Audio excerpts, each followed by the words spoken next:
The Delhi Pollution Control Committee indicated that joint measures taken by multiple government departments to tackle air pollution in the capital were beginning to show results. It was noted that the city's air quality had remained comparatively better on most days this November than during the same period in 2023. Officials further mentioned that Delhi had so far managed to avoid the severe pollution levels which had previously led to the enforcement of Stage 3 of the Graded Response Action Plan around this time last year. The committee suggested that coordinated interventions were helping to keep pollution under control.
Thank you very much.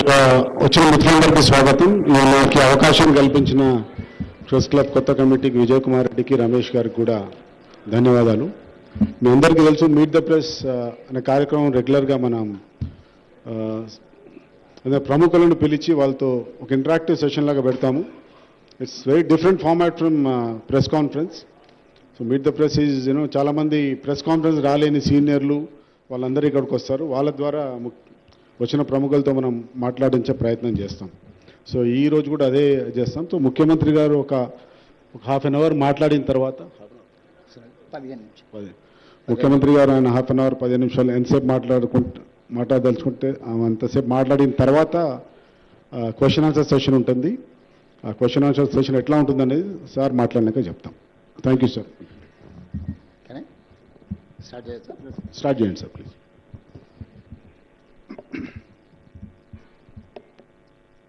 పాత్రికేయ మిత్రులకు ఈ meet the press కార్యక్రమాన్ని ఏర్పాటు చేసిన సంస్థకు సంబంధించిన ప్రతినిధులకు అందరికీ హృదయపూర్వకంగా నమస్కారం. దాదాపుగా ప్రజాపాలన ప్రారంభమై 2 సంవత్సరాలు పూర్తి చేసుకోబోతున్న సందర్భంలో ఈ మీట్ ది ప్రెస్ కార్యక్రమాన్ని మనం ఏర్పాటు చేసుకోవడం జరిగింది. ఇందులో ప్రభుత్వం యొక్క విధానము, ప్రభుత్వం యొక్క భవిష్యత్ కార్యాచరణ, దాదాపుగా ఈ 2 సంవత్సరాలలో ప్రభుత్వం తీసుకున్న నిర్ణయాలు, అమలు చేసిన సంక్షేమ పథకాలు, ప్రణాళికలు రచించిన అభివృద్ధి కార్యక్రమాల గురించి ప్రధానంగా ఈ మీట్ ది ప్రెస్ కార్యక్రమం చర్చించుకుంటే తెలంగాణ సమాజానికి ప్రయోజనకరంగా ఉంటుందనేది నా భావన. అదేవిధంగా కొంత గతాన్ని మనం చర్చించుకుంటే భవిష్యత్ ప్రణాళికలను పకడ్బందీగా రచించుకోవడానికి అవకాశం ఉంటుంది అనేది నా సూచన. అందుకే ఈ మీట్ ది ప్రెస్ కార్యక్రమంలో 2 అంశాలను ప్రధానంగా నేను ప్రస్తావించదలుచుకున్నాను. మొదటిది 2004 నుంచి 2014 వరకు 10 సంవత్సరాలు ఉమ్మడి ఆంధ్రప్రదేశ్లో జాతీయ స్థాయిలో ఇక్కడ డాక్టర్ వైఎస్ రాజశేఖర రెడ్డి గారి నేతృత్వంలో, కేంద్రంలో డాక్టర్ మన్మోహన్ సింగ్ గారి నేతృత్వంలో యూపీఏ 1, యూపీఏ 2 పరిపాలనను కొనసాగించడం జరిగింది. ఆ సందర్భంగా 10 సంవత్సరాలలో ఆనాడు జరిగిన అభివృద్ధి కార్యక్రమాలు, ఆనాడు అమలు చేసిన సంక్షేమ పథకాలు, ఆనాడు కాంగ్రెస్ పార్టీ శ్రీమతి సోనియా గాంధీ గారి నాయకత్వంలో వారు యూపీఏ చైర్పర్సన్గా తెలంగాణ ప్రజల యొక్క 60 సంవత్సరాల బలమైన ఆకాంక్షను అమలు చేసి తీరుతామని మాట ఇచ్చి ఆ మాట నిలుపుకోవడానికి కాంగ్రెస్ పార్టీ ఎంత త్యాగం చేసిందో మీకు అందరికీ తెలుసు.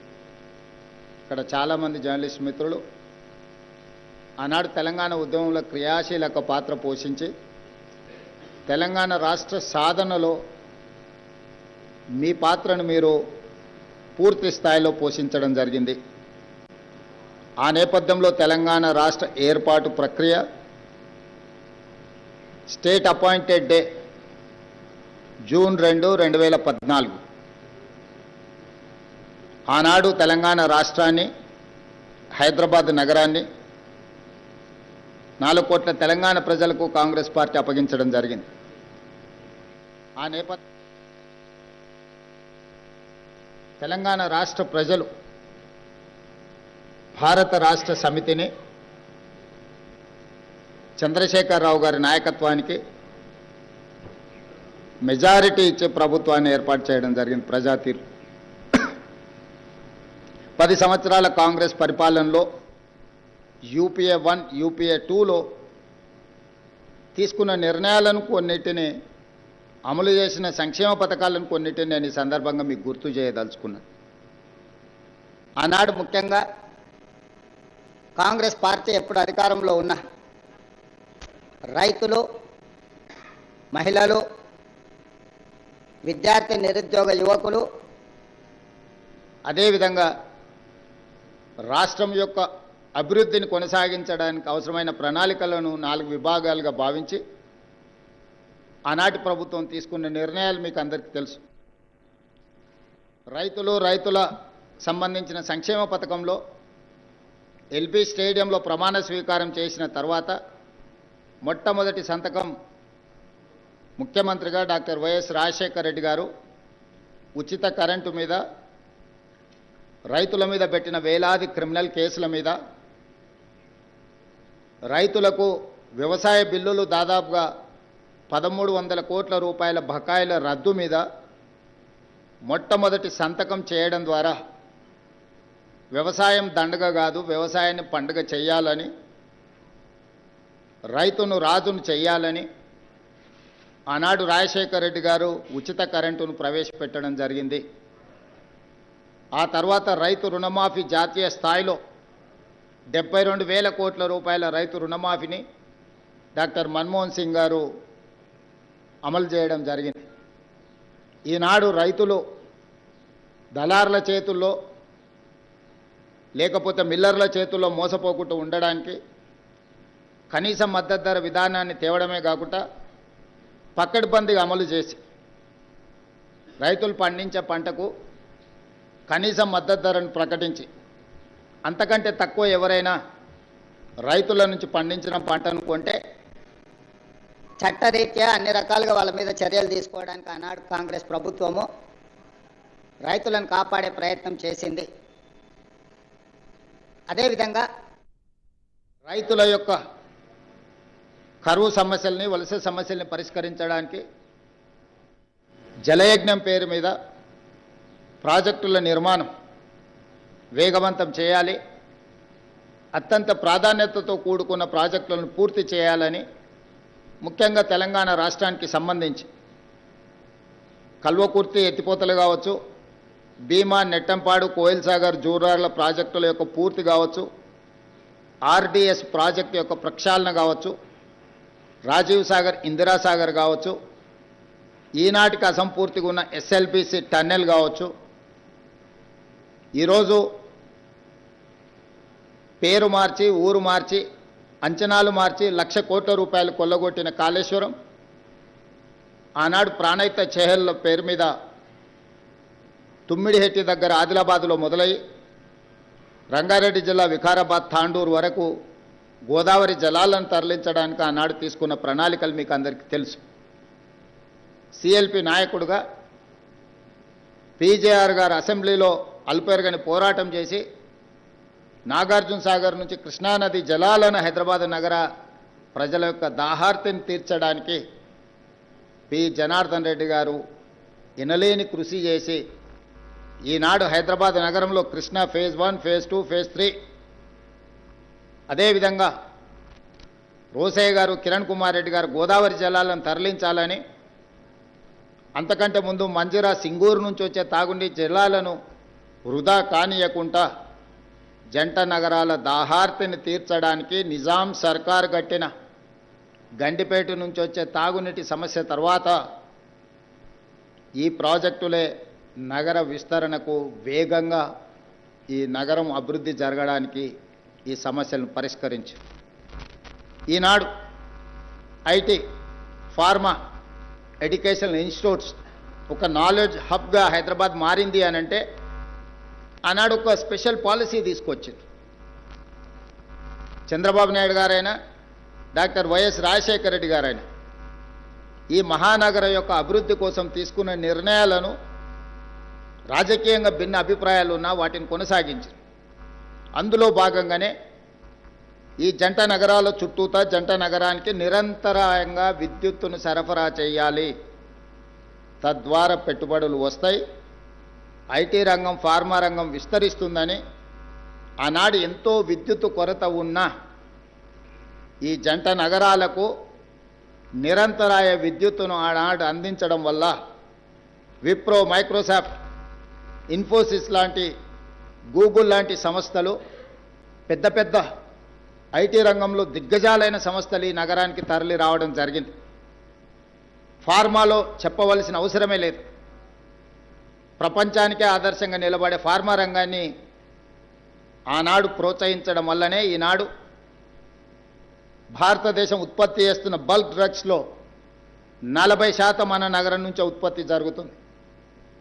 మొన్న జరిగిన కోవిడ్ ఉపద్రవంలో 4 కోవిడ్ వ్యాక్సిన్స్ వస్తే 3 కోవిడ్ వ్యాక్సిన్స్ మన నగరం నుంచే ఉత్పత్తి చేయడం జరిగింది. నిన్నగాక మన ఎలిలిలి అని ప్రపంచ దిగ్గజ సంస్థ $1 బిలియన్ ఇన్వెస్ట్మెంట్ చేసి ప్రపంచానికి మొత్తం వాళ్ళు సరఫరా చేసే మందులను ఇక్కడనే ఉత్పత్తి చేసి ఇక్కడి నుంచే ప్రపంచానికి అందిస్తామని చెప్పి ఈరోజు మొదటి విడతగా $1 బిలియన్ ఇన్వెస్ట్మెంట్కి ఈరోజు మన నగరానికి తరలి రావడం జరిగింది. ఇలాంటి చాలా సంస్థలు మేము వచ్చిన తర్వాత global capability centres, data centres, ఇతర సంస్థలు, జీసీసీలు, ఈ దేశంలో వచ్చిన ఫార్చ్యూన్ 500 కంపెనీలకు సంబంధించిన జీసీసీలు ఈ దేశానికి వచ్చిన దాంట్లో 70% ఓన్లీ హైదరాబాద్ నగరానికే తరలి వచ్చినాయి. అందులో అమెరికన్ ఎయిర్లైన్స్ కావచ్చు, మెక్డొనాల్డ్స్ కావచ్చు, వాన్గార్డ్ కావచ్చు, లేకపోతే కాగ్నిజెంట్ కావచ్చు, ఇట్లా నేను చెప్పుకుంటూ వెళ్తే ప్రపంచాన్నే శాసించగలిగే సంస్థలన్నీ కూడా ఈరోజు హైదరాబాద్ నగరంలో గ్లోబల్ కేపబిలిటీ సెంటర్స్ని ఇక్కడ ప్రారంభించి ప్రపంచానికి అవసరమైన మానవ మేధస్సును మన నగరం నుంచే మనం అందిస్తున్నాము. ఇవాళ ఇవన్నీ రావడానికి కారణం ఆనాడు తీసుకున్న ప్రణాళికలు. నేదురుమల్లి జనార్దన్ రెడ్డి గారు ఉన్నప్పుడు పునాది రాయి వేసిన హైటెక్ సిటీ,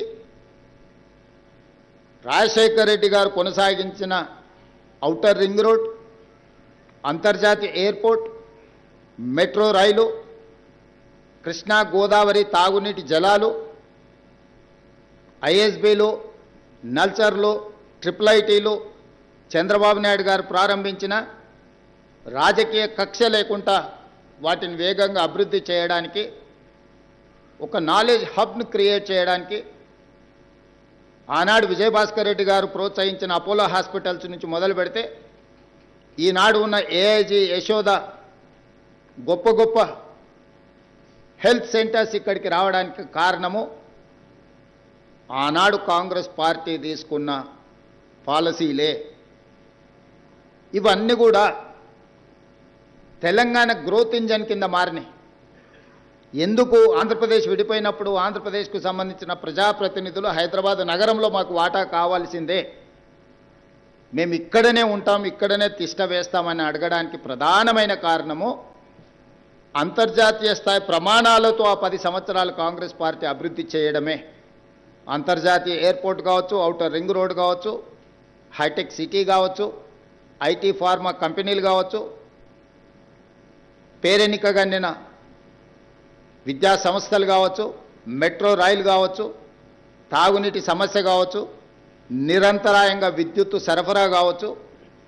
దాదాపుగా ప్రతి సంవత్సరం 1,10,000 మంది ఇంజనీరింగ్ విద్యార్థులను అందించడం వల్ల, ఈ సంస్థలలో పనిచేయడానికి అవసరమైన నైపుణ్యాన్ని అందించడం వల్ల ఉమ్మడి రాష్ట్రంలో అత్యధికంగా ఆదాయం హైదరాబాద్ నగరం అందించడం వల్ల ఈనాడు తెలంగాణ రాష్ట్రానికి నడపడానికి అవసరమైన ఇంధనం 65% ఈ జంట నగరాల నుంచే వస్తుంది. భారతదేశంలో హైయెస్ట్ పర్ క్యాపిటా దేశంలోనే రంగారెడ్డి జిల్లా మొదటి స్థానంలో ఉంది పర్ క్యాపిటాలో. అంటే ఆనాడు కాంగ్రెస్ పార్టీ తీసుకున్న నిర్ణయాలు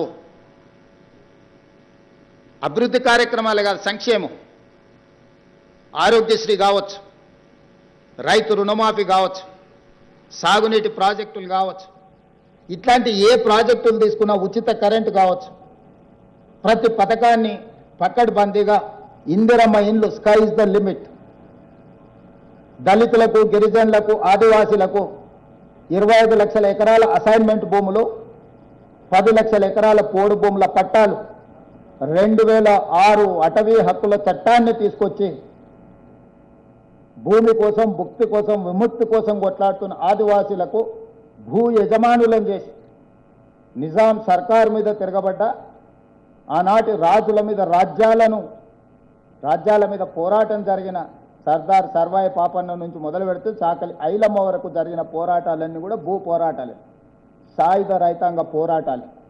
వాళ్ళ వారసత్వం కిందకు వచ్చిన నక్సల్బరీ దున్నేవాడికి భూమి అనే నినాదం ఇస్తే ఆ నినాదాన్ని తూచా తప్పకుండా అమలు చేసిన పార్టీ కాంగ్రెస్ పార్టీ. పివి నరసింహారావు గారు, శ్రీమతి ఇందిరాగాంధీ గారు అగ్రికల్చర్ సీలింగ్ యాక్ట్ తీసుకొచ్చి జమీందారుల దగ్గర, జాగీర్దారుల దగ్గర, భూస్వాముల దగ్గర ఉన్న లక్షలాది ఎకరాల భూములను ప్రభుత్వం తీసుకొని అసైన్మెంట్ పట్టాల మీద భూములు పంచిపెట్టడం వల్ల ఈరోజు దళితులు, గిరిజనులు గ్రామాలలో తలెత్తుకొని తిరగగలుగుతున్నారు. మేము భూ యజమానులము.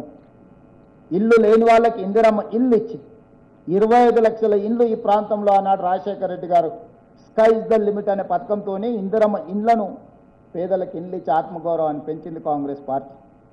ఒకవైపు అభివృద్ధిని, ఇంకొక వైపు సంక్షేమాన్ని బ్యాలెన్స్ చేసుకుంటూ ఒక గుడ్ గవర్నెన్స్, ఒక ట్రాన్స్పరెంట్ గవర్నెన్స్ అందించి ఆ 10 సంవత్సరాలు నిరంతరం కాంగ్రెస్ పార్టీ రాష్ట్రం, కేంద్రం సమన్వయంతో పనిచేయడంతో ఆ రోజు మెట్రో కట్టుకోవడానికి జైపాల్ రెడ్డి గారు అనుమతి ఇవ్వడమే కాదు, వైబుల్ గ్యాప్ ఫండ్ అని కేంద్ర ప్రభుత్వం నుంచి అదనంగా 100 కోట్ల రూపాయల నిధులు ఇవ్వడంతో ఈరోజు హైదరాబాద్ నగరానికి మెట్రో రైలు వచ్చింది.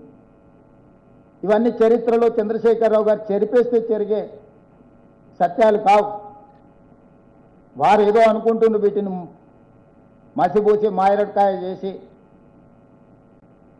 సినిమాలలో మనం సినిమా స్టోరీ అంతా ఒకటి ఉంటుంది, ప్రేక్షకులను ఉత్తేజపరచడానికి ఐటమ్ సాంగ్ అని ఉంటుంది అప్పుడప్పుడు మధ్యలో. అలాంటిని ఆదర్శంగా తీసుకొని కేటీఆర్ గారు ప్రచారాలు చేసి కాంగ్రెస్ పార్టీ మీద దుమ్మెత్తడానికి ప్రయత్నం చేస్తున్నాడు, దుమ్మెత్తిపోయడానికి. ఆయన ఎన్నికల ప్రచార సరళిని ఒకసారి గమనించండి. ఈ మధ్యకాలంలో వచ్చిన పుష్పలో శ్రీలీల ఐటమ్ సాంగ్ను చూడండి, ఏమైనా తేడా ఉందా? ఈ రాష్ట్రానికి నాయకత్వం వహిస్తానని చెప్పే నాయకుడి యొక్క ప్రచార సరళి పార్టీ జెండాను, కండువాను గాల్లో ఇలా తిప్పుకుంటూ ఎవరు చేస్తారు ఇవన్నీ? అందుకే మా 10 సంవత్సరాలు 2004 నుంచి 2014 వరకు జరిగిన సంక్షేమము, అభివృద్ధిని కొలబద్దగా తీసుకోండి, విశ్లేషించండి, ప్రశ్నించండి మమ్మల్ని. 2014 నుంచి 2026 వరకు ఆల్మోస్ట్ డిసెంబర్ 2023 వరకు వాళ్ళే ఉన్నారంటే ఆల్మోస్ట్ 10 ఇయర్స్. 2 సార్లు రాజశేఖర రెడ్డి గారి నేతృత్వంలో ఏర్పాటు చేసిన మా ప్రభుత్వం, 2 సార్లు చంద్రశేఖరరావు గారి నేతృత్వంలో ఏర్పాటు చేసిన ఆ ప్రభుత్వాన్ని పోల్చండి. 16,000 కోట్ల రూపాయల మిగులు బడ్జెట్, 69,000 కోట్ల రూపాయల అప్పుతో మేము అప్పచెప్తే చంద్రశేఖరరావు గారు నాకు అప్పచెప్పేటప్పటికీ జీత భత్యాలు కూడా మొదటి తారీఖున ఇవ్వలేని పరిస్థితి. రిజర్వ్ బ్యాంకులో చేబదులు కింద 1,000 కోట్ల రూపాయల అప్పు, బ్యాంకుల్లో 8,11,000 కోట్ల రూపాయలు, 4 రకాల అప్పులు ఉంటాయి. ఎఫ్ఆర్బిఎం పరిధిలో తెచ్చుకున్న అప్పులు, కార్పొరేషన్ సంస్థలకు ప్రభుత్వం గ్యారంటీ ఇచ్చిన అప్పులు, కార్పొరేషన్ సంస్థలే స్వయంగా మేము కట్టుకుంటామని తెచ్చుకున్న అప్పులు, ఇతర విధానాలలో ప్రభుత్వం తెచ్చుకున్న అప్పులు, 4 రకాల అప్పులు 6,71,000 కోట్ల రూపాయలైతే పోతూ పోతూ చేబదుల కింద బకాయిలు పెట్టినాయి. కాంట్రాక్టర్ల బిల్లులు 50,000 కోట్లు పెండింగ్ పెట్టినాయి. ఉచిత విద్యుత్ సంస్థలకు సింగరేణికి ఒక 30,000-35,000 కోట్ల రూపాయలు బకాయిలు పెట్టింది. ఉద్యోగ రిటైర్మెంట్ బెనిఫిట్స్ ఒక 10,000 కోట్ల రూపాయలు బకాయిలు పెట్టింది. లిక్కర్ సప్లై చేసిన సంస్థలకు ఒక 5,000 కోట్ల రూపాయల బకాయిలు పెట్టింది. ఫీజు రియంబర్స్మెంట్ ఒక 8,000 కోట్ల రూపాయల బకాయిలు పెట్టింది. ఈ రకంగా 1,29,000 కోట్ల రూపాయలు లెక్కకు దొరకని, చేతికి అందని అప్పులు నమ్మినోడి దగ్గరల్లా, ఇచ్చినోడి దగ్గరల్లా దొరికిన కాడికి దొరికినంత అప్పులు తీసుకొచ్చి మొత్తానికి 8 లక్షల కోట్ల పైచిలకు అప్పులతోనే రాష్ట్రాన్ని నాకు అప్పచెప్పిండు. నేను డిసెంబర్ 7 తారీఖు నాడు బాధ్యత తీసుకున్న తర్వాత అప్పటికి ప్రభుత్వ ఉద్యోగస్తులకు జీతాలు ఇవ్వలే. జీతాలు ఇద్దామని ఎత్తుకుతే డబ్బులు లేవు. పోనీ రిజర్వ్ బ్యాంక్ లేదన్నా అడ్వాన్స్ కింద ఏదన్నా అడగనరా అంటే అప్పటికే 3,500 కోట్ల రూపాయలు అడ్వాన్స్ తెచ్చేసుకుండు మహాత్ముడు. ఆ అవకాశం కూడా లేదు. అంటే పూర్తిగా రాష్ట్రాన్ని దివాలా తీయించి లాస్ట్ థ్రెడ్ మీద తెగితే పాతాళంలో పడిపోయే స్టేజ్లో మాకు అప్పచెప్పింది. ఇప్పుడు నేను అడుగుతున్నా, ఈ 10 సంవత్సరాలల్లా వారు నిర్మించింది అమరవీరుల స్తూపం, చెర్లు బడి, పర్రెలు వాసి 60 కోట్లతో మొదలుపెట్టి 250 కోట్ల అవినీతి, బాబాసాహెబ్ అంబేద్కర్ విగ్రహం 65 కోట్లతో మొదలుపెట్టి 200 కోట్ల రూపాయల అవినీతి, సెక్రటేరియట్ 400 కోట్ల రూపాయలతో మొదలుపెట్టి 2,000 కోట్ల రూపాయలకు పెరిగింది. కమాండ్ కంట్రోల్ రూమ్ నా 300-400 కోట్లతో పెడితే 1200-1300 కోట్లకు పెరిగిపోయింది. 1,00,000 కోట్ల పైచీలకు 1,02,000 కోట్ల రూపాయలు కాంట్రాక్టర్లకు బిల్లు చెల్లించిన కాళేశ్వరం 3 ఏళ్ల కట్టడం కూలేశ్వరం అయిపోవడం జరిగింది. వారు కట్టిన కమాండ్ కంట్రోల్ రూమ్తో ఒక ఉద్యోగం వచ్చిందా? వారు కట్టిన సచివాలయంతో ఒక ఉద్యోగం వచ్చిందా? వారు కట్టిన ప్రగతి భవన్ అని ఆయన విలాసవంతమైన జీవితం కోసం బాత్రూమ్కు బుల్లెట్ ప్రూఫ్ అద్దాలు పెట్టుకున్న భవనంలో ప్రజలకు ప్రవేశం ఉండేనా? తెలంగాణ ప్రజలు సాధించుకున్న తెలంగాణలో తెలంగాణ పరిపాలనకు గుండెకాయ అయిన ప్రగతి భవన్లో ప్రజలకే ప్రవేశం లేదు, నిషేధిత ప్రాంతంగా ఉండే. ప్రజా యుద్ధ నౌక గద్దరన్న పోతే ఎర్రటెండకు 3 గంటలు బయట కూర్చోబెట్టిన పరిస్థితి ప్రగతి భవన్ ముందు మనం కళ్ళతో చూసినాం. వీటి వల్ల కానీ కాళేశ్వరం వల్ల కానీ 1 ఎకరాకైనా నీళ్ళు ఇచ్చిండ్రా? కాళేశ్వరం లేకుంటే ఈరోజు భారతదేశంలోనే అత్యధికంగా వరి ధాన్యాన్ని ఉత్పత్తి చేసి 1 సంవత్సరంలో 2,85,00,000 మెట్రిక్ టన్నుల వరి ధాన్యాన్ని ఉత్పత్తి నా ప్రభుత్వం సాధించింది. భారతదేశంలోనే ఉమ్మడి రాష్ట్రంలో కూడా ఆంధ్రప్రదేశ్ తెలంగాణ కలిసి కూడా ఆనాడు ఈ స్థాయిలో వరి ధాన్యాన్ని ఉత్పత్తి చేయలేదు.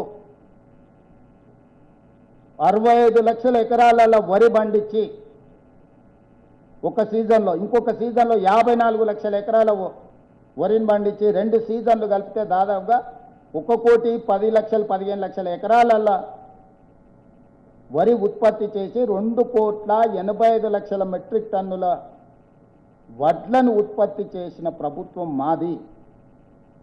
సో వారు 20 లక్షల కోట్లు 10 సంవత్సరాలలో చంద్రశేఖరరావు గారి చేతిలోకి వచ్చినాయి. అప్పులు గిప్పులు పోను. యావరేజ్గా సంవత్సరానికి 2 లక్షల కోట్ల రూపాయల బడ్జెట్ని యావరేజ్ చేసుకుంటే 20 లక్షల కోట్ల రూపాయలు వచ్చినాయి. నేను మీడియా మిత్రుల ద్వారా చంద్రశేఖరరావు గారిని, బీఆర్ఎస్ పార్టీని నేను అడుగుతున్నాను, 20 లక్షల కోట్ల రూపాయలతో నికరంగా తెలంగాణ రాష్ట్రంలో ఒక్క సాగునీటి ప్రాజెక్ట్ అయినా పూర్తి చేసిండ్రా? ఒక్క నూతన విద్యా సంస్థనైనా మీరు తీసుకొచ్చిండ్రా? ఉన్న యూనివర్సిటీలకు వైస్ ఛాన్సలర్స్నైనా నియమించిండ్రా? గ్రామీణ పాఠశాలల సింగిల్ టీచర్ పాఠశాలలు 5,000 పైచిలకు పాఠశాలలు మీరు మూత వేసిండ్రు. పేదలకు విద్యను దూరం చేసిండ్రు, రైతులకు వ్యవసాయాన్ని దూరం చేసిండ్రు, మహిళలకు రాజ్యాధికారాన్ని దూరం చేసిండ్రు, మహిళా సంఘాలను నిర్వీర్యం చేసిండ్రు. 0 వడ్డీ కానీ పావులా వడ్డీ కానీ 10 పైసలైన వాళ్ళు మీరు ఇచ్చిండ్రా? 5 సంవత్సరాలు అసలు మంత్రివర్గంలో మహిళలకు స్థానం ఇచ్చిండ్రా? 1,15,000 ప్రభుత్వ ఉద్యోగ ఖాళీలు ఉన్నాయని మొదటి అసెంబ్లీలో చంద్రశేఖరరావు గారి సమాధానం చెప్తే 10 ఏళ్ళైనా ఖాళీలను ఎందుకు భర్తీ చేయలే?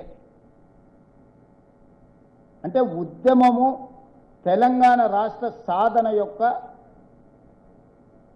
ఆత్మనే చంపేసింది. ఏ ఒక్క ప్రాజెక్టు పూర్తి చేయాలి? 1,86,000 కోట్ల రూపాయలు సాగునీటి ప్రాజెక్టుల కాంట్రాక్టర్లకు చెల్లించిండ్రు. 1000 కోట్లతో పూర్తి కావాల్సిన కల్వకుర్తి పూర్తి కాలే, 2,000 కోట్లతో పూర్తి కావాల్సిన ఎస్ఎల్బిసి టన్నెల్ పూర్తి కాలే 10 సంవత్సరాల. భీమా, నెట్టంపాడు, కోయిల్ సాగరు, రాజీవ్ సాగర్, సీతారామ సాగర్ కింద పేరు మారింది, సమ్మక్క సారలక్కగా మారింది, ప్రాణహిత చేవెళ్ళ కాళేశ్వరంగా మారింది. ఏ ప్రాజెక్టు కూడా పూర్తి చేయలే. 1,86,000 కోట్ల రూపాయలు ఎక్కడికి వెళ్ళినాయి? 27,000 కోట్ల రూపాయలు పాలమూరు రంగారెడ్డి ఎత్తిపోతల ఖర్చు పెట్టి 1 ఎకరాకు కూడా నీళ్ళు ఇవ్వలేదు. ఏ రంగమైనా తీసుకోండి, వ్యవసాయ రంగం తీసుకుంటారా, విద్యారంగం తీసుకుంటారా, వైద్య రంగం తీసుకుంటారా? ఉస్మానియా హాస్పిటల్ 100 సంవత్సరాలు పూర్తి చేసుకున్నది, శిథిలావస్థకు చేరుతున్నది. అది హెరిటేజ్ బిల్డింగ్. ఉస్మానియా హాస్పిటల్ని కొత్త దగ్గర నిర్మించండి, కనీసం ఒక ఉస్మానియా హాస్పిటల్ని కూడా నిర్మించే ప్రయత్నం చేయలేదు. మొదలుపెట్టిన సనత్ నగర్ కిమ్స్ కావచ్చు, అల్వాల్ కిమ్స్ కావచ్చు, ఎల్బీ నగర్ కిమ్స్ కావచ్చు, లేకపోతే వరంగల్లో మొదలుపెట్టిన హాస్పిటల్ కావచ్చు, ఏది పూర్తి చేయకుండా అర్ధాంతరంగా వదిలేసిపోయింది. హైదరాబాద్లో నిర్మించదలుచుకున్న ఆరామ్ గారు కావచ్చు, హైటెక్ సిటీ దగ్గర కట్టిన పీజీఆర్ ఫ్లైఓవర్ కావచ్చు, సిటీలో కూడా ఏవైనా ప్రాజెక్టులు మొదలుపెట్టినాయి, పూర్తయినాయా? ఒక్క ఉద్యోగం రాని, పైసా ప్రయోజనం లేని కమాండ్ కంట్రోల్ రూము, సచివాలయము, ప్రగతి భవన్ ఇవి పూర్తయినాయి. వేగంగా 6 నెలల నుంచి 9 నెలలు 2 సంవత్సరాన్నర తిరిగే లోపల ఇవన్నీ పూర్తయినాయి. ఇవన్నీ ఎవరి ప్రయోజనం కోసము? ఎవరి మీద నిఘా పెట్టడానికి? ఎవరి వాస్తు దశ దిశ అంటారు. ఆయన దశనే చక్కా లేకపోతే దిశ మారుస్తే ఏమొస్తుంది? ఆయన కొడుకు జీవితంలో ఆ రేఖనే లేదు. సొంత చెల్లెల్ని బుక్కెడు బువ్వ పెట్టకుండా బయటికి గంటేసినోడు, మాగంటి గోపి తల్లిని బజార్లో అవమానించినోడు, సొంత చెల్లిని మాగంటి తల్లిని అవమానించిన వాడు, ఈ మహిళలకు రక్షణ కల్పించలేనోడు, ప్రజల యొక్క అభిమానం చురగొంటాడని తండ్రి అనుకుంటే కన్న ప్రేమ గుడ్డిది అని అన్నారు కదా. ధృతరాష్ట్రుడు ఎట్లయితే కళ్ళకు గంతలు కట్టుకొని ఆయన పిల్లల యొక్క దుర్మార్గాలను భరించిండో, ఈరోజు ఆ పరిస్థితి తెలంగాణలో దాపురించింది. నేను వచ్చిన తర్వాత డిసెంబర్ 7, 2023 ప్రజాపాలన ఇందిరమ్మ ప్రభుత్వం ఏర్పడ్డ తర్వాత మీరేం చేసిందని మమ్మల్ని అడుగుతున్నా. ఎస్, అది ప్రతిపక్షం బాధ్యత, మమ్మల్ని అడగాలి, మేము చెప్పాలి. అది మా బాధ్యత చెప్పడం. అడగడం వాళ్ళ అధికారం, చెప్పడం మా బాధ్యత. అధికారాన్ని చేపట్టిన 48 గంటల్లోనే ఈ రాష్ట్రంలో ఆడపిల్లలకు బస్సుల్లో ఉచిత ప్రయాణానికి నేను సంతకం పెట్టినా. ఈనాటికి 7,100 కోట్ల రూపాయల ఆడబిడ్డలకు ఉచిత బస్సు ప్రయాణం వల్ల లబ్ధి చేకూరింది. నష్టాలలో ఉన్న ఆర్టీసీ రోజు లాభాల బాటలో నడిపిస్తున్న నేను. రాజీవ్ ఆరోగ్యశ్రీ నిర్వీర్యం చేస్తే దాన్ని పునరుద్ధరించి 5 లక్షల నుంచి 10 లక్షల రూపాయలకు నేను పెంచిన. ముఖ్యమంత్రి సహాయ నిధి నుంచి, రాజీవ్ ఆరోగ్యశ్రీ నుంచి ఈ 22 నెలల్లో దాదాపుగా 3,500 నుంచి 4,000 కోట్ల రూపాయలు నా ప్రభుత్వం ఖర్చు పెట్టింది. వదిలేసిన అన్ని హాస్పిటళ్లను కొలిక్కి పట్టుకొచ్చినాము పూర్తి చేయడానికి. 3,000 కోట్ల రూపాయలతో ఉస్మానియా హాస్పిటల్ పనులను ప్రారంభించినాము. ఎన్నో సంవత్సరాలుగా వాయిదా పడుతున్న హైకోర్టుకు 100 ఎకరాల భూమిని కేటాయించి 3,000 కోట్ల రూపాయలతోని దేశానికి ఆదర్శంగా ఒక హైకోర్టును నిర్మించుకోవాలని ఈరోజు పనులు ప్రారంభించినాము. ఆనాటి పథకాలను వేటిని రద్దు చేయాలి. దోపిడీ జరుగుతున్న బతుకమ్మ చీరలను తీస్తే ఈరోజు ఆడబిడ్డలకు 2 మంచి చీరలు 1 కోటి మందికి ఇవ్వాలి అని చెప్పి చీరల పథకాన్ని పునరుద్ధరించినాము. ఆనాడు దొడ్డు బియ్యం ఇచ్చి బర్లకు దానా పెడుతుంటే ఈనాడు నేను సన్న బియ్యం ఇచ్చి 3,10,00,000 మంది ఈరోజు తెలంగాణ రాష్ట్రంలో సన్న బియ్యం తింటున్నారు. రేషన్ కార్డులు నేను ఇచ్చిన, 500 రూపాయలకు సిలిండర్ నేను ఇచ్చిన, 200 యూనిట్లు ప్రతి ఇంటికి పేదవాడికి 50 లక్షల కుటుంబాలకు ఉచిత కరెంటు నేను ఇచ్చిన, 3,10,00,000 మందికి సన్న బియ్యం నేను ఇచ్చిన, రాజీవ్ ఆరోగ్యశ్రీ 10 లక్షలకి నేను పెంచిన, 21,000 కోట్ల రూపాయలు 25 లక్షల మంది రైతుల కుటుంబాలకు రైతు రుణమాఫీ నేను చేసిన.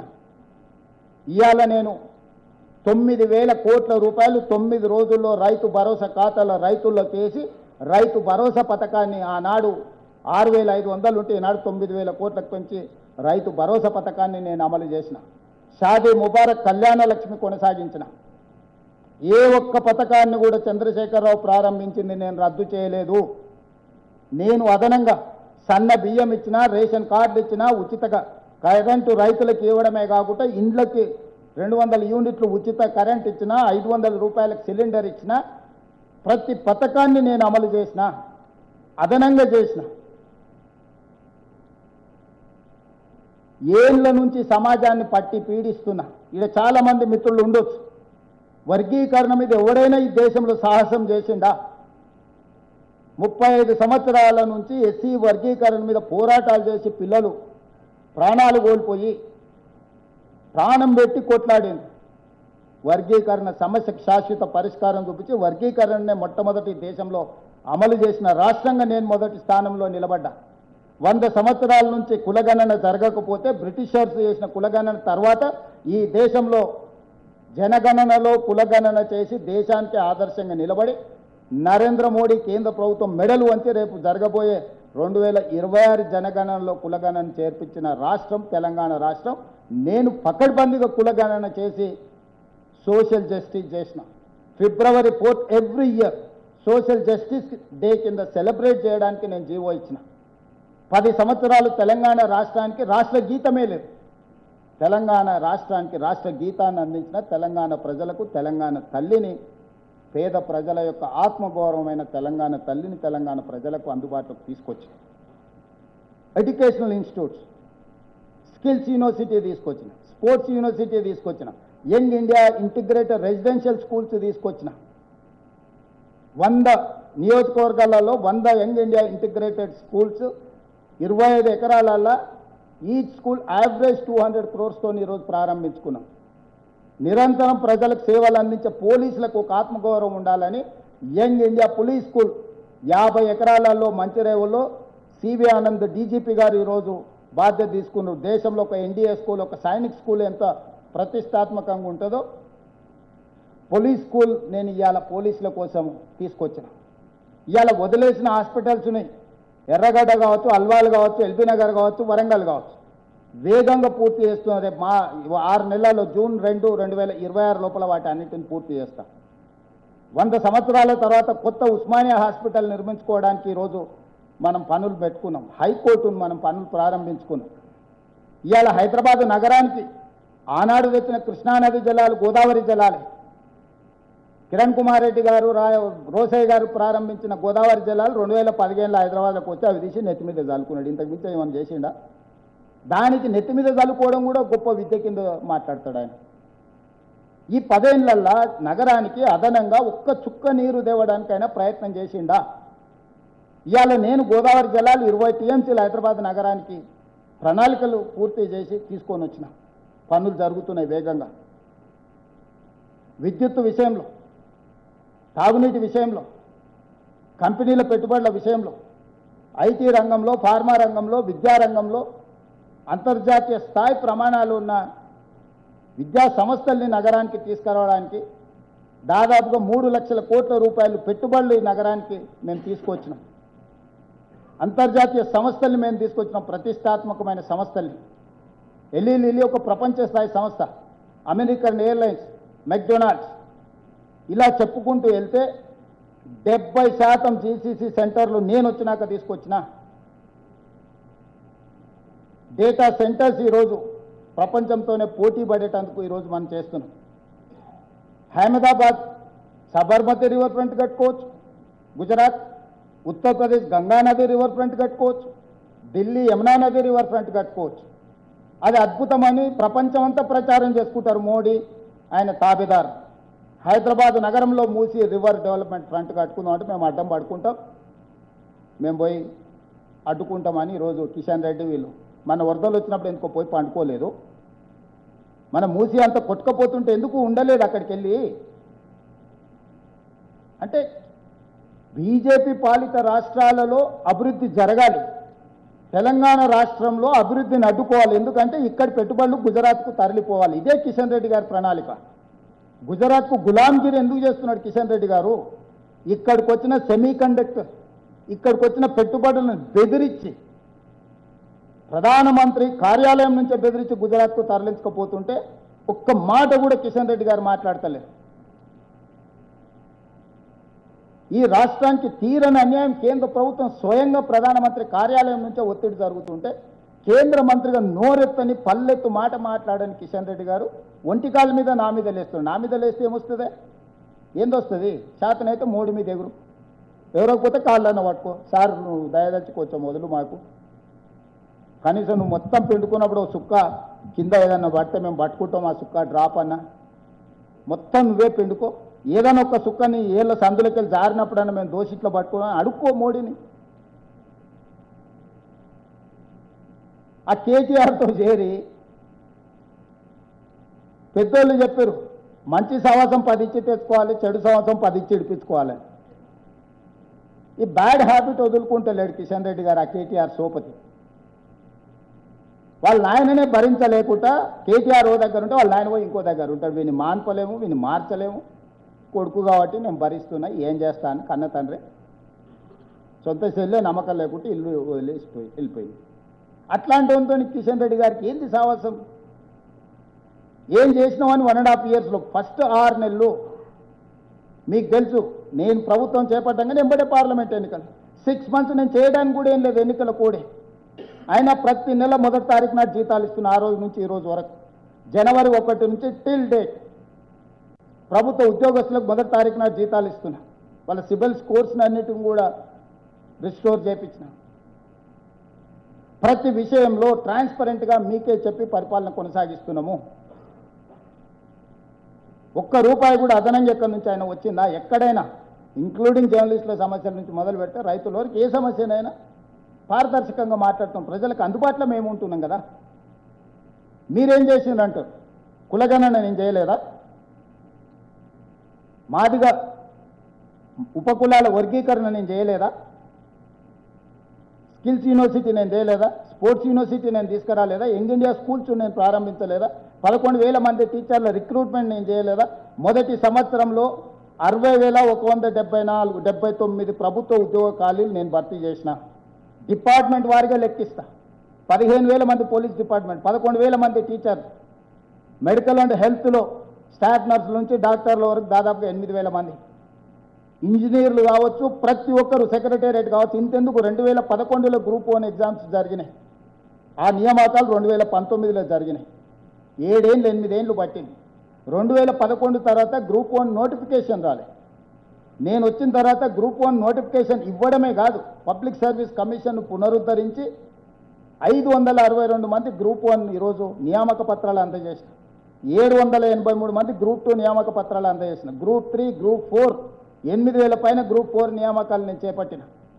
ఈ ఉద్యోగ నియామకాలు 60,000 పైన నేను ప్రత్యక్షంగా ప్రభుత్వ ఉద్యోగ నియామకాలు ఇచ్చిన. ప్రతిదీ లెక్క కట్టండి. నేను మీడియా మిత్రులకు సూటిగా సూచన చేస్తున్నా, లెక్క తీయండి డిపార్ట్మెంట్ వారిగా.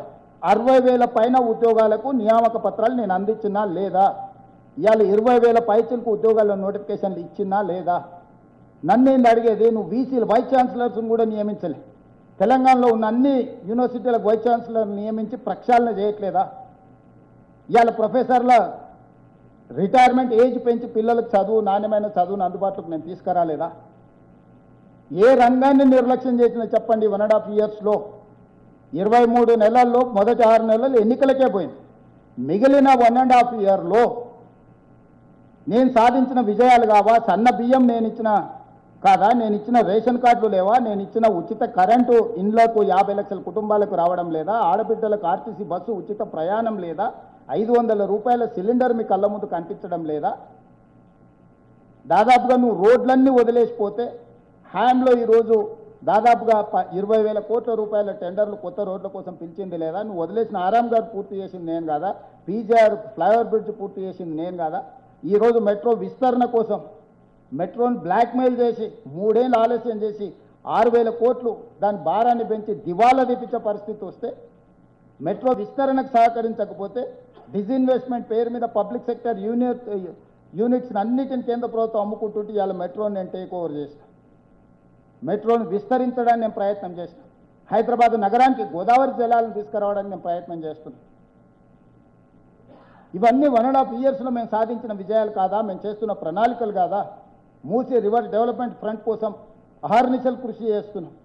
Future city, knowledge park, knowledge సిటీనో లేకపోతే ఫైనాన్షియల్ డిస్ట్రిక్టు 400 ఎకరాలలో నిర్మాణం కాదు, ప్రపంచానికి ఒక గొప్ప నగరాన్ని అందించాలని 30,000 ఎకరాలలో ఈరోజు భారత్ ఫ్యూచర్ సిటీకి ప్రణాళికలు సిద్ధం చేసి పక్కడ్బందీగా అంతర్జాతీయ సంస్థ తీసుకొచ్చి ఈరోజు వాటన్నిటినీ ఒక కొలిక్కి పట్టుకొచ్చినాం కదా. రీజనల్ రింగ్ రోడ్ ఎక్కడేసిన గొంగడు అక్కడ ఉంటే నేను వచ్చి సాధించిన కదా. రేడియల్ రోడ్స్ నేనేస్తున్నా కదా.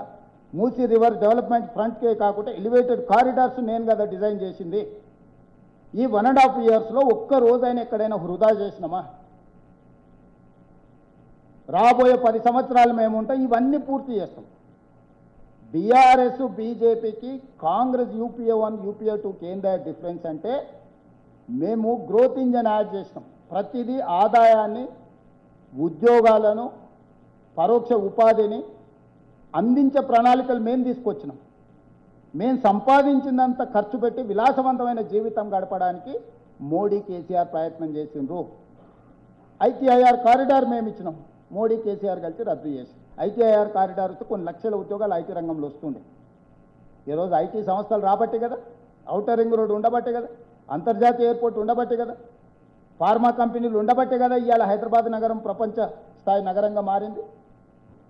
ఔటర్ రింగ్ రోడ్ అమ్ముకొని పోలేదా? మీ కళ్ళ ముందల 7,500 కోట్లకు ఎవడైనా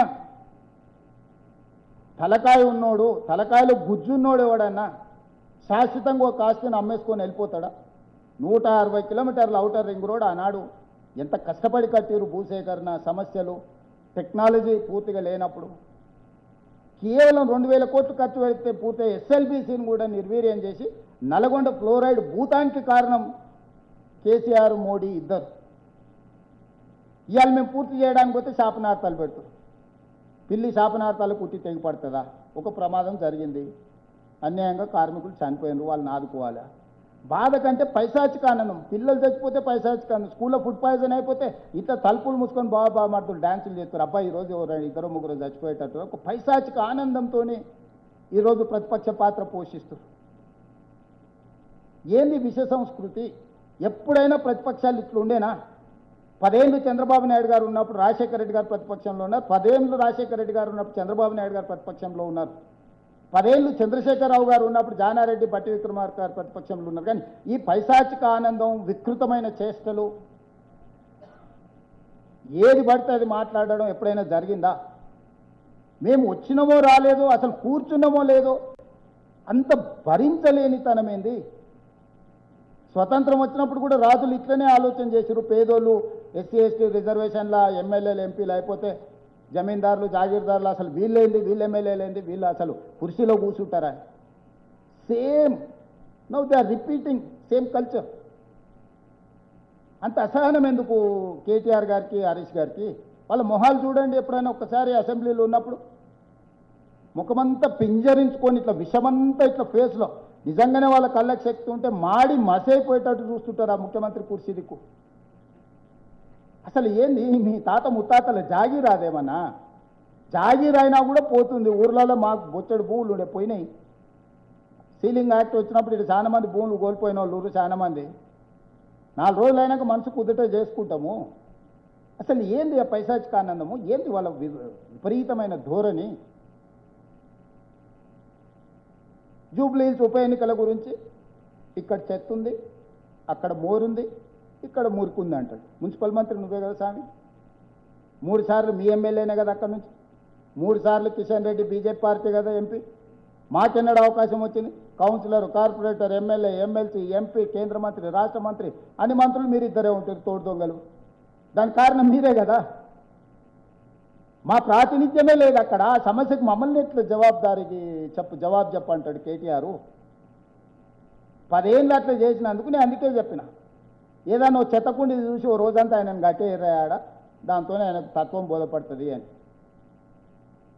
దయచేసి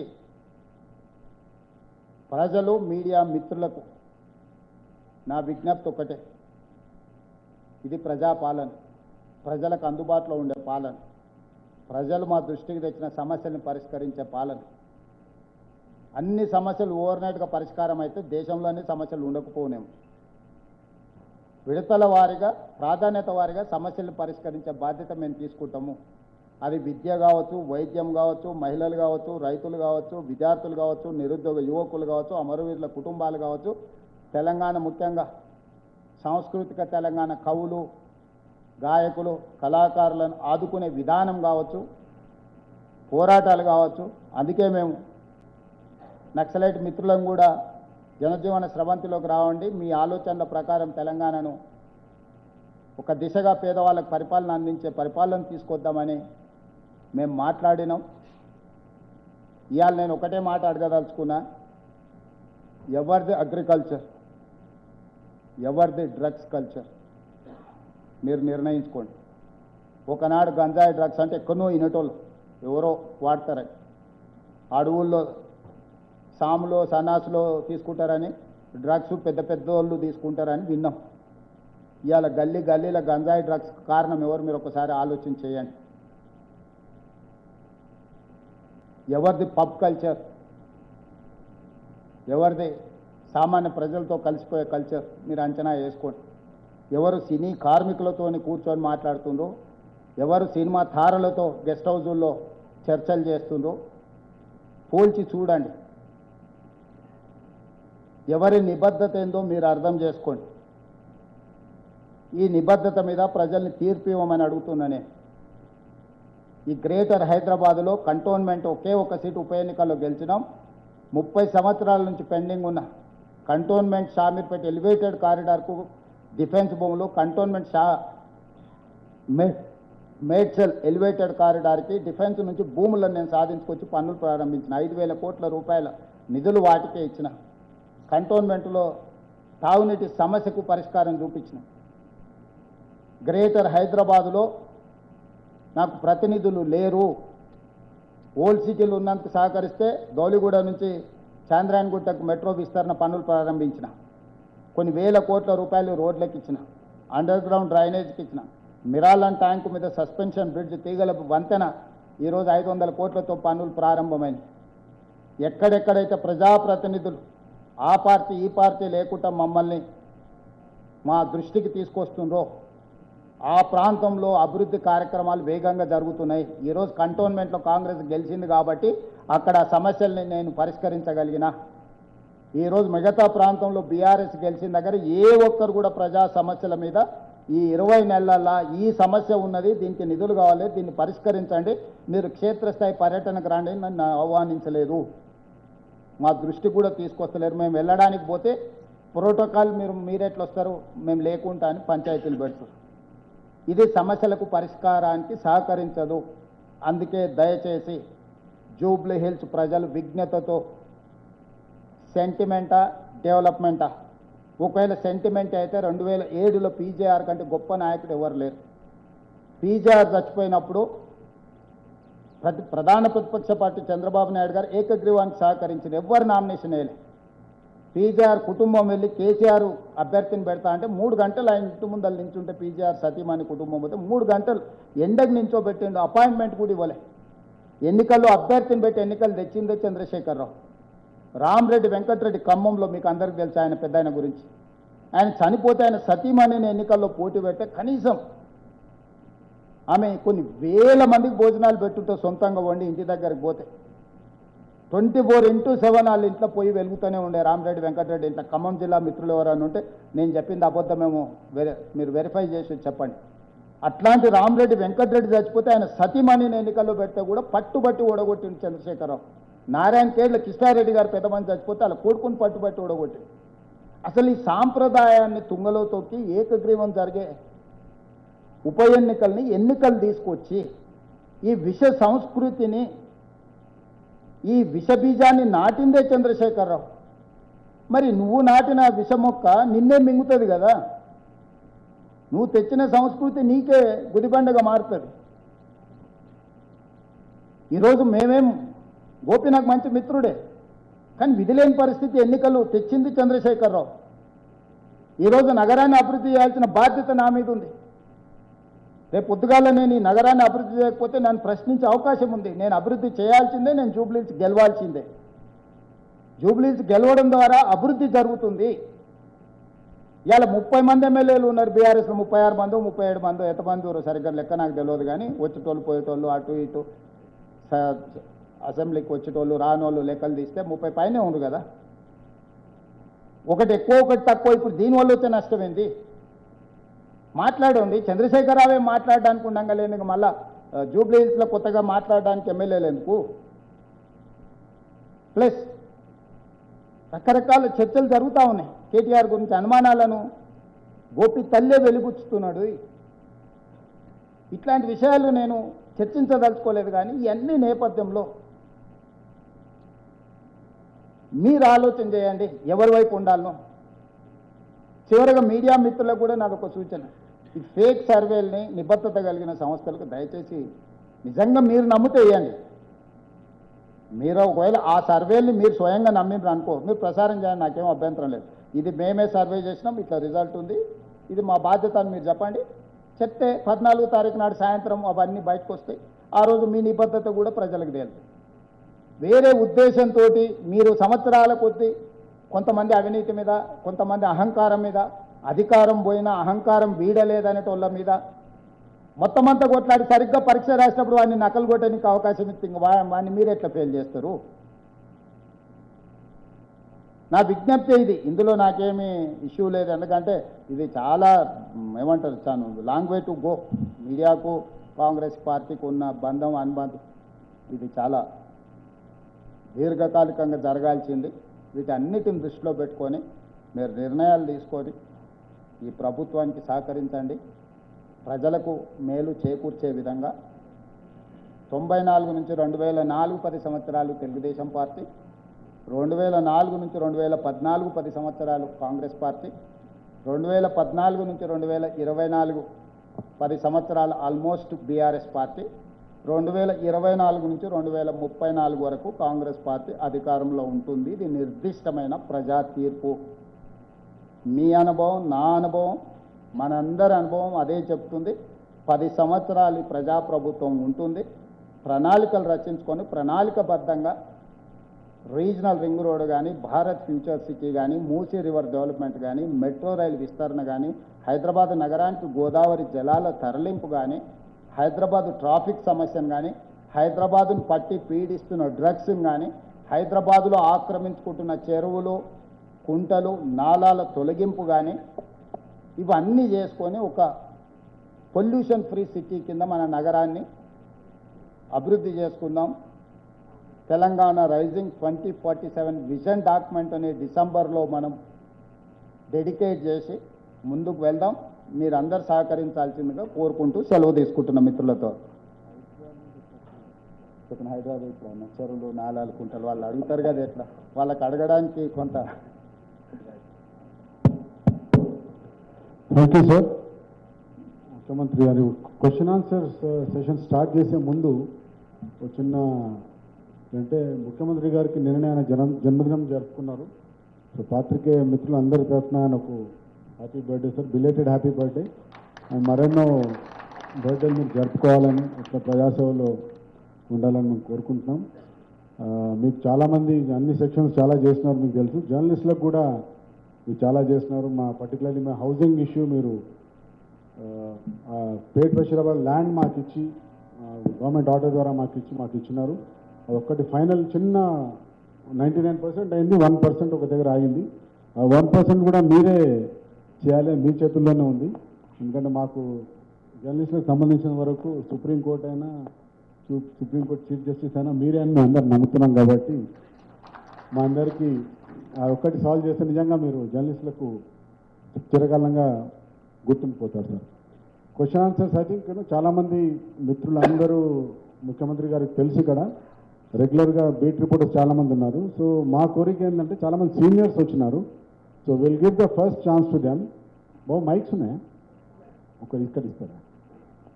so will give the first chance to them. So I request వాళ్ళందరూ కొద్దిగా let the questions be very brief so that we can give more questions. So will start with mister Nagesh Kumar sir, former resident. నించోని చెట్టులాగా పోకండి, చేసి అక్కడ చేసుకునేది చూడండి.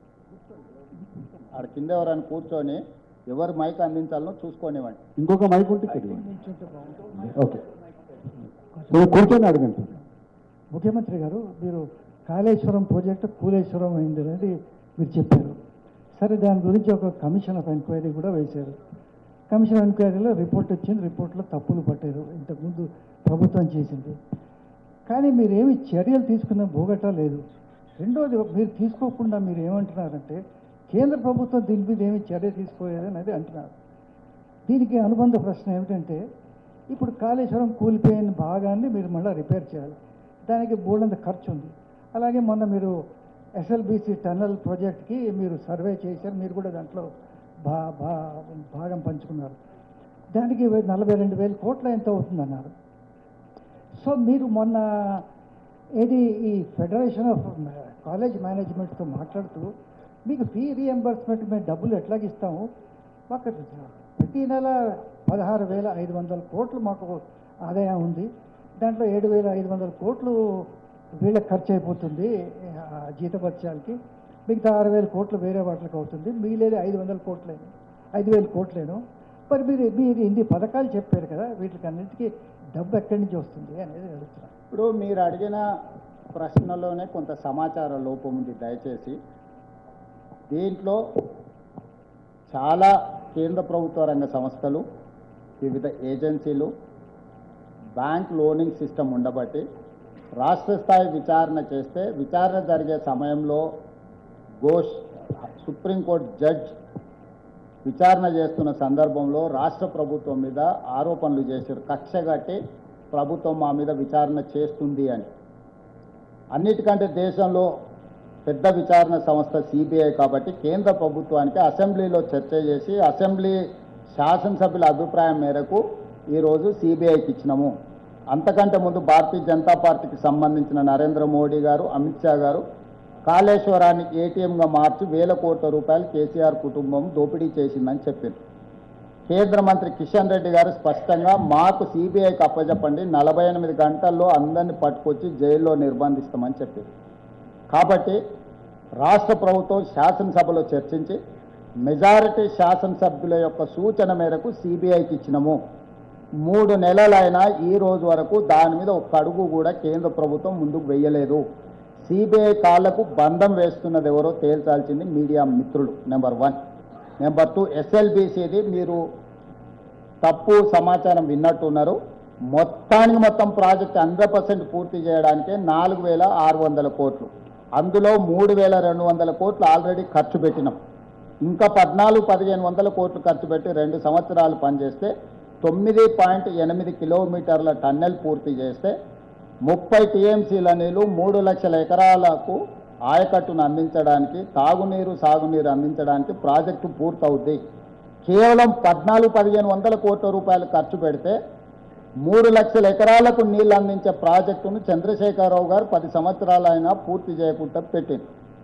దాని కింద ఉన్న ఎలిమినేటింగ్ మాధురెడ్డి ఎత్తిపోతల పథకానికి ఈ ప్రాజెక్టు పూర్తి చేయకపోవడం వల్ల నీళ్లు ఎత్తిపోయడంతో ప్రతి సంవత్సరం 500 కోట్ల రూపాయలు విద్యుత్ బిల్లులు చెల్లిస్తున్నాం. ఇప్పుడు ఈ ప్రాజెక్టు పూర్తయితే ఎవ్రీ ఇయర్ మన సేవింగ్ విద్యుత్కే 500 కోట్లు వస్తుంది. అందుకే ఈరోజు మొదటి ప్రాధాన్యత కింద తీసుకొని ఆ ప్రాజెక్టును పూర్తి చేస్తున్నాం. ఏఐబిపి యాక్సిలరేటరీ ఇరిగేషన్ బెనిఫిషరీ ప్రోగ్రామ్ కేంద్ర ప్రభుత్వంలో ఉంటుంది. 60% నిధులు వాళ్ళు ఇస్తారు, 40% మనం ఇస్తే చాలు. అందులో పెట్టకుండా చంద్రశేఖరరావు గారు కాలయాపన చేసింది. ఇప్పుడు ప్రాజెక్టులు అన్నిటిని ప్రాణహిత చెవెల తుమ్మిడిఐటి నుంచి ఎల్లంపల్లి వరకు కానీ ప్రాజెక్టులు అన్నిటిని కూడా 8 ప్రాజెక్టులను ఇప్పుడు కేంద్ర ప్రభుత్వంతో చర్చించి డిపిఆర్లు సబ్మిట్ చేసినాం. కాబట్టి ఈరోజు మీరు చెప్పే కాలేజీలు నేను మిమ్మల్ని సూటిగా అడుగుతున్నా, మీ పిల్లలు స్కూల్ కాలేజ్కి వెళ్తురా? మీ ఫ్యామిలీలో కానీ మీ కజిన్స్లో కానీ చంద్రశేఖరరావు గారి మాకు ఇచ్చిపోయింది 3,000 చిల్లర కోట్ల రూపాయల పాత బకాయిలు. ఏ ఒక్క రోజు కూడా కేసీఆర్ ఉన్నప్పుడు ఒక్క రూపాయి అడగలే. ఈరోజు వాళ్ళకి మేము ఉన్న బకాయిలు 3,600 కోట్లు. మేము విడతల వారికి ఇస్తాం. 1,500లలో 600 ఒకసారి, 600 ఒకసారి, 300 ఒకసారి ఇస్తాం, మీరు సహకరించండి అని చెప్పినాం. దీంట్లో మీరు ఆలోచన చేయాల్సింది, ఇంటర్మీడియట్కు కానీ డిగ్రీకి కానీ ఎవరు డొనేషన్లు కట్టరు. వాళ్ళు ఫీజు రియంబర్స్మెంట్ మీదనే ఆ కళాశాలలు నడుస్తాయి. కాబట్టి మొదట జూనియర్ కాలేజీలకు డిగ్రీ కాలేజీల ఫీజులు మొత్తం చెల్లించండి.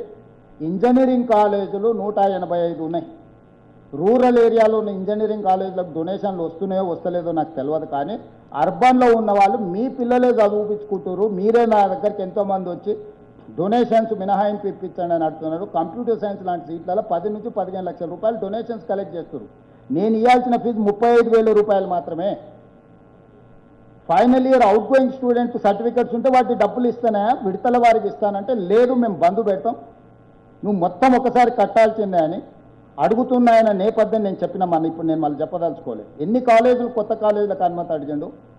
ఎక్కడో మహబూబ్నగర్లో నడుపుకునే కాలేజ్ అయినా హైదరాబాద్లో ఆఫ్ క్యాంపస్ అడుగుతున్నాడు.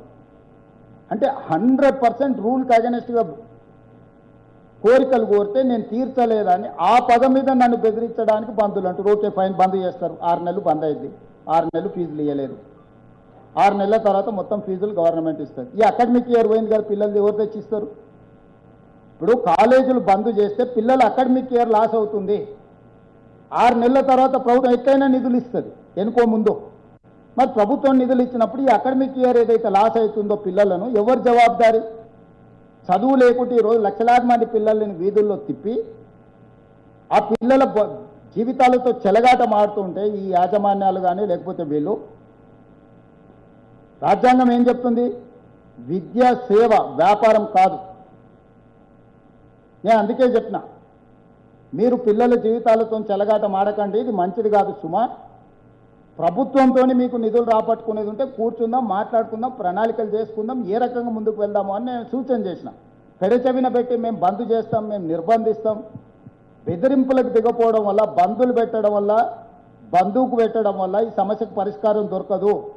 పిల్లల తల్లిదండ్రులుగా మేము వాళ్ళు వ్యవహరించి తల్లిదండ్రుల బాధను అర్థం చేసుకొని సమస్యకు పరిష్కారం చూపించాలి తప్ప పంతాలకు పట్టింపులకు పోతే పరిష్కారం దొరకదు. మీ ద్వారా మళ్ళీ విజ్ఞప్తి చేస్తున్నా, కళాశాలల యజమానులకు మీరు నిక్కచ్చిగా రూల్ బుక్ ప్రకారం పోదామంటే 100% నేను దానికి రెడీగా ఉన్నా. రూల్స్ ఏమున్నాయి అన్నీ చదువుతా.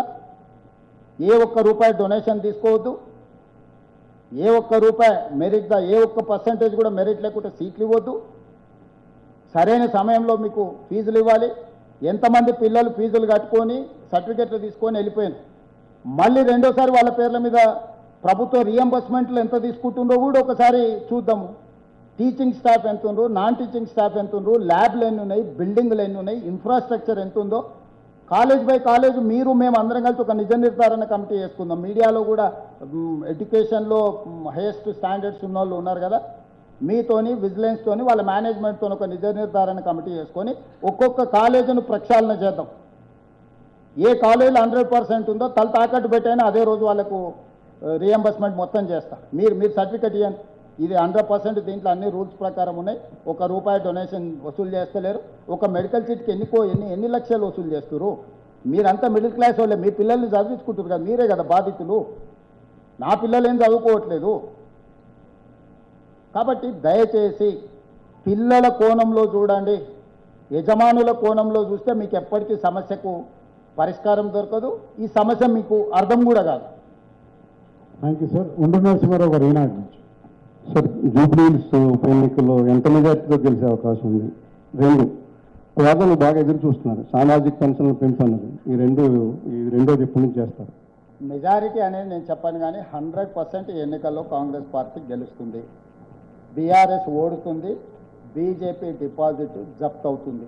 నేను ఇప్పుడు కూడా చెప్తున్న కిషన్ రెడ్డి గారికి, నీకు డిపాజిట్ రాదు, నీ దోస్తు ఎన్నికల్లో ఓడిపోతాడు. మీరు ఎన్ని గూడు పుటానాలు చేసినా ఇదే ఫలితం 14 నాడు సాయంత్రం చూద్దాం. అమర్ గారు అజిత్ అడగండి. సీఎం గారు, ఈరోజు జూబ్లీ హిల్స్కి సంబంధించి ఎలక్షన్ ప్రచారం జరుగుతుంది. మీరు అన్నారు ఎన్నో విమర్శలు చేశారు ప్రతిపక్షం మీద, కానీ ప్రచారం చూస్తే జూబ్లీ హిల్స్ పేరుకే జూబ్లీ హిల్స్ కానీ అన్నీ కూడా బస్తీలే. ఎక్కడ ఈ బస్తీలకు సంబంధించి కానీ నియోజకవర్గానికి సంబంధించి కానీ సమగ్ర ప్రణాళిక ఎక్కడా కూడా మీ ప్రచారాల్లో రావట్లేదు. కేవలం ఒకళ్ళ మీద ఒకళ్ళ విమర్శలు, వ్యక్తిగత దాడులు తప్పితే జనానికి సంబంధించి ఎక్కడ సమగ్ర ప్రణాళికను ఎందుకు ప్రకటించట్లేదు? జనాలకు సంబంధించిన సమగ్ర ప్రణాళిక 3 మంత్రులను ఇన్ఛార్జ్ చేసి 4 నెలల నుంచి దాదాపుగా 400 నుంచి 500 కోట్ల రూపాయలు రోడ్లకు, డ్రైనేజీకి, ఇండ్ల మీద వెళ్తున్న హైటెన్షన్ తీగల తొలగింపుకు, చెత్త తొలగింపుకి, రోడ్ల వైడనింగ్కి పూర్తి స్థాయిలో 3 నెలల నుంచి ప్రణాళికలు రచించి మున్సిపల్ మంత్రిగా 500 కోట్ల రూపాయలు నిధులు మంజూరు చేసి పనులు కొనసాగుతున్నాయి. అదే జూబ్లీహిల్స్లో 14,170 కొత్త రేషన్ కార్డులు ఇచ్చిన, మొత్తానికి 61,000 రేషన్ కార్డులు జూబ్లీహిల్స్లో ఉన్నాయి. 2,39,000 మంది సన్న బియ్యం లబ్ధి పొందుతున్నారు.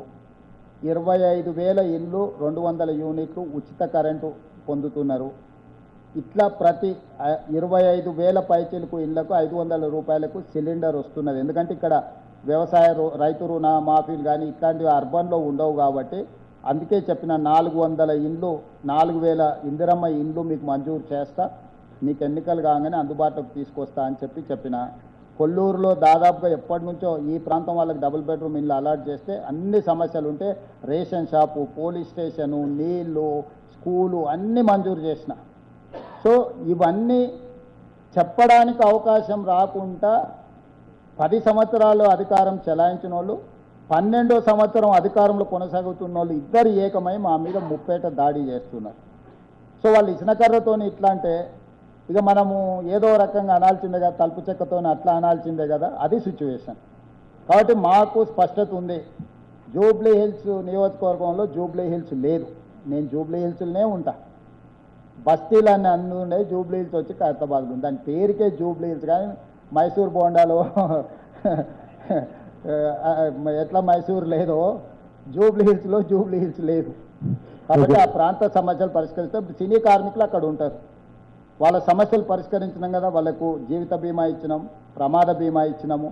సినిమా రేట్లు ధరలు పెంచితే 20% పెంచిన ధరల్లో వాళ్ళకు ఇస్తేనే, కార్మికుల వెల్ఫేర్ కోసం ఇస్తేనే జీవో ఇస్తా, లేకపోతే లేదని స్పష్టమైన విధానాన్ని తీసుకొని వచ్చినాం. సినిమా కార్మికులను పిలిచి కూర్చోబెట్టి మాట్లాడినాం. కృష్ణానగర్ అనేది నంది అవార్డ్స్ నుంచి ఆస్కార్ అవార్డ్స్ వరకు నైపుణ్యాన్ని పెంచిన ప్రాంతం. వాళ్ళ సమస్యలు ఇన్నేళ్ళలో ఎవరైనా మాట్లాడినరా? చెన్నారెడ్డి గారు సంస్థను ఇక్కడికి తెస్తే మళ్ళీ నేనే వాళ్ళతో కూర్చొని 25,000 మంది సినీ కార్మికులతో మాట్లాడి వాళ్ళ సమస్యలకు పరిష్కారానికి విధి విధానాల నిర్ణయాలు తీసుకున్నాం. సాయిశేఖర్ గారు. సార్ నమస్తే అండి. మీరు హైదరాబాద్ డెవలప్మెంట్ గురించి 2004 నుంచి 14 వరకు చేసిన చాలా ప్రోగ్రామ్స్ చెప్పారు. అసలు హైదరాబాద్ ఎంసీహెచ్ నుంచి జిహెచ్ఎంసీ అయింది కూడా కాంగ్రెస్ కాలంలోనే. హెచ్ఎండిఏ అయి ఏకరేజ్ పెరిగి A1 సిటీకి గుర్తింపు పొందింది కూడా కాంగ్రెస్ కాలంలోనే. అండ్ యుఎస్ ప్రెసిడెంట్ని తీసుకొచ్చి ఇక్కడ కాన్సులేట్ ఇప్పించింది కాంగ్రెస్ కాలంలోనే. ఈ గ్రోత్ ఇంజన్స్ మీరు ఎందుకు మర్చిపోతున్నారని? అంటే నేనేం మర్చిపోవట్లేదు, చాలా ఎక్కువైనాయి కదా, కొన్ని చెప్పినా మిగతా మీరు చెప్తారా, మీకు వదిలిన అన్నీ నేనే చెప్తే ఇక మొత్తం నువ్వే చెప్పినాక మేమెందుకు సార్ అంటారు. మళ్ళీ జర్నలిస్టులతో నాకు ఈ సమస్య ఉన్నది.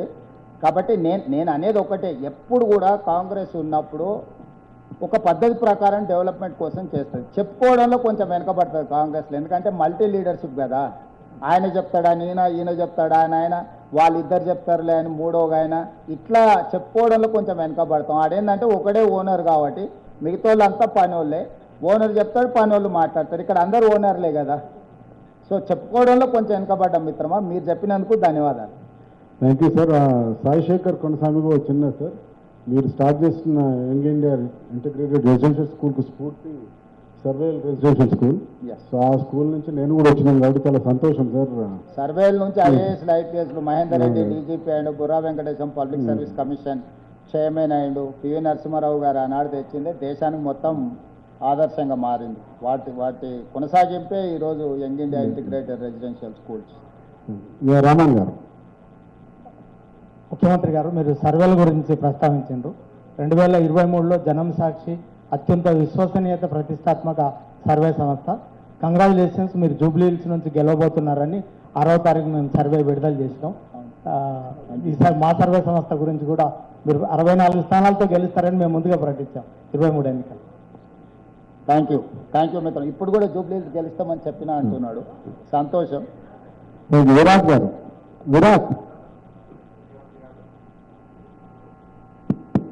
ముఖ్యమంత్రి గారు, ఇందాక మీరు చెప్పిన అభివృద్ధి అంశాలు ఓకే, బట్ ఇప్పుడు జరుగుతున్న ఈ ప్రచారంలో ముఖ్యంగా బీఆర్ఎస్ నేతల నోట వస్తున్న మాట ఏంటంటే ఈ ఎన్నిక ఒక సీటు ఓడినా గెలిచినా మాకు నష్టమే లేదు, ఒకవేళ వచ్చినా మేము అధికారాన్ని కూడా చేపట్టేది లేదు, కానీ మేము గెలిచి తెలంగాణ ప్రజల్లో కోట్లాది ప్రజల్లో ఉన్నటువంటి వ్యతిరేకతను ఇక్కడ నుండి సంకేతం పంపబోతున్నామనేది అంటున్నారు.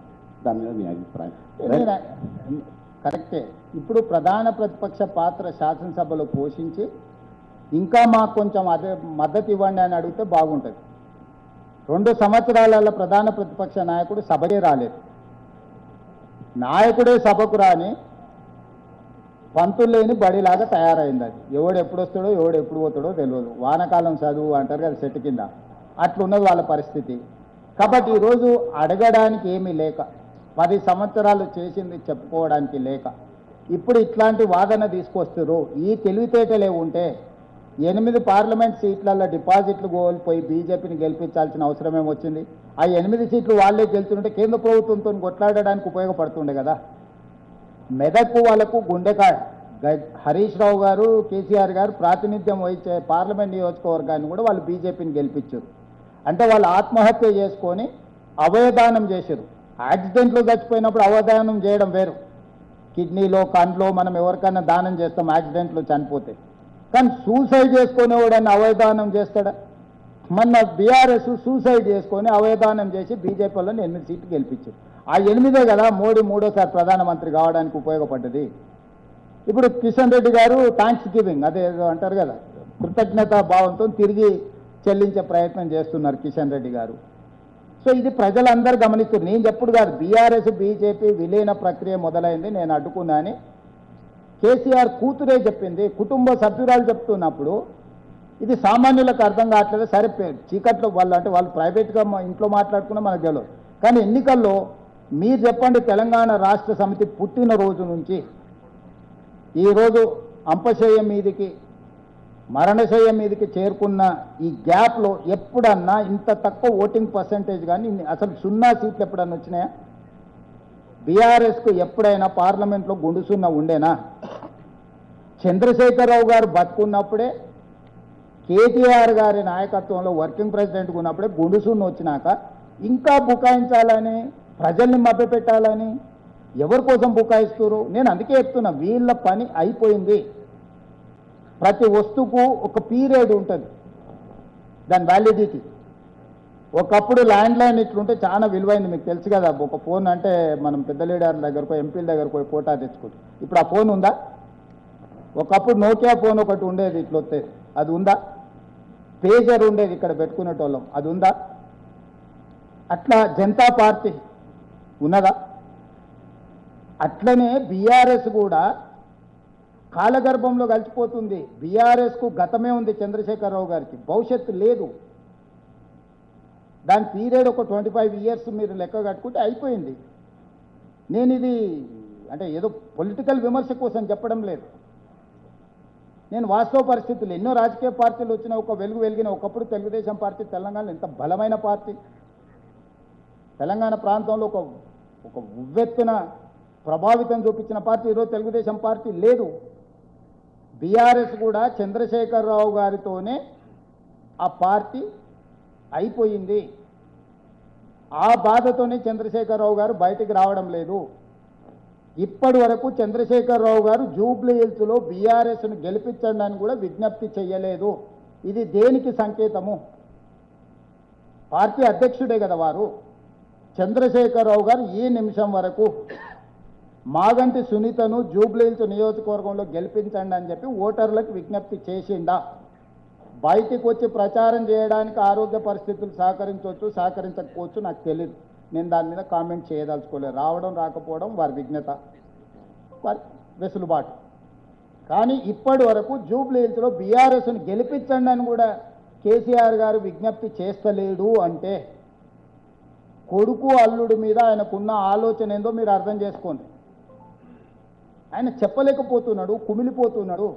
ఆయన కళ్ళ ముందల్నే కూలిపోతుంటే ఆ దుఃఖంలో, ఆయన ఆవేదనలో కాలక్షేపం చేస్తున్నాడు.